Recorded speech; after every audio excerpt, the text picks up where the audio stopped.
Okay, so this is Beth G, Unit 3, M3, Part 3.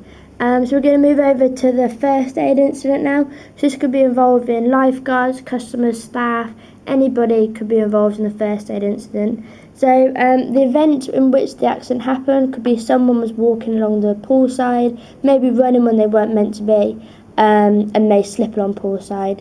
So obviously the action taken would be the lifeguard who is on poolside, so obviously the one that's on the chair, doing his half an hour session. We'll obviously see this. He is not allowed to get off the chair, as this is obviously health and safety. He's not looking after everyone else who might be in the pool as well. So this is then where he will radio another member of staff, or might even radio reception to inform another member of staff.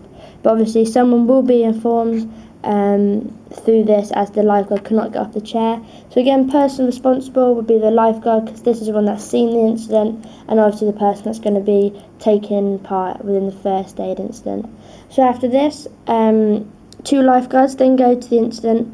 So obviously after 2 people have been radioed, then they go to where the incident has been taking place, which again would be informed by the lifeguard who is on poolside.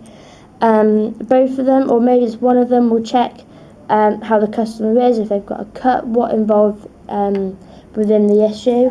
If one of them is only doing it, then the other one might be clearing the area, maybe telling people to leave them alone, they need space, just that nothing is needed to be seen by other members of staff.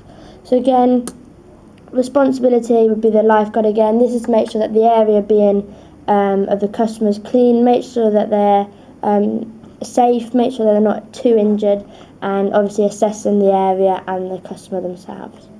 So obviously the next bit would be the lifeguard that's in charge of this person will make sure that they're comfortable, make sure that they're calmed down, reassure them that everything's okay, that they're fully first aid trained, and that they're in no harm whatsoever.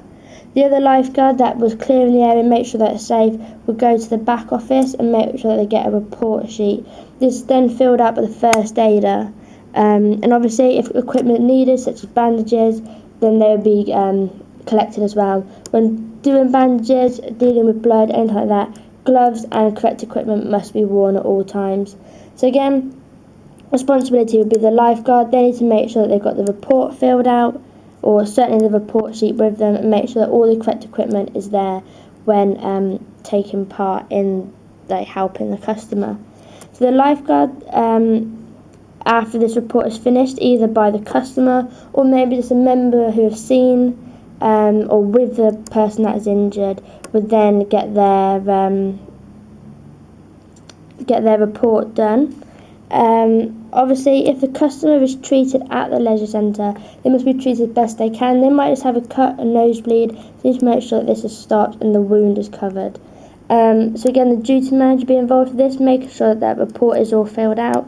Lifeguard, making sure that the customer is safe, make sure they're calmed down, and make sure they're just in a safer place as well. So then obviously if the customer can be treated then and then, they will need a signature if they're in an able state to do this of the report, making sure that the report is filled out to best of their knowledge. And obviously the lifeguard will have to make sure that they know what if they were in the wrong, so maybe they might have been running, make sure they weren't doing anything to put themselves in danger and how to prevent that. Obviously if they can't be treated there and then they must maybe inform another lifeguard to phone an ambulance, make sure that the treatment is given out straight away. So again, this is going to involve the lifeguard, who's obviously going to help the customer, make sure that they're okay. Duty manager, who obviously, if an ambulance needs to be called, then the duty manager will do this.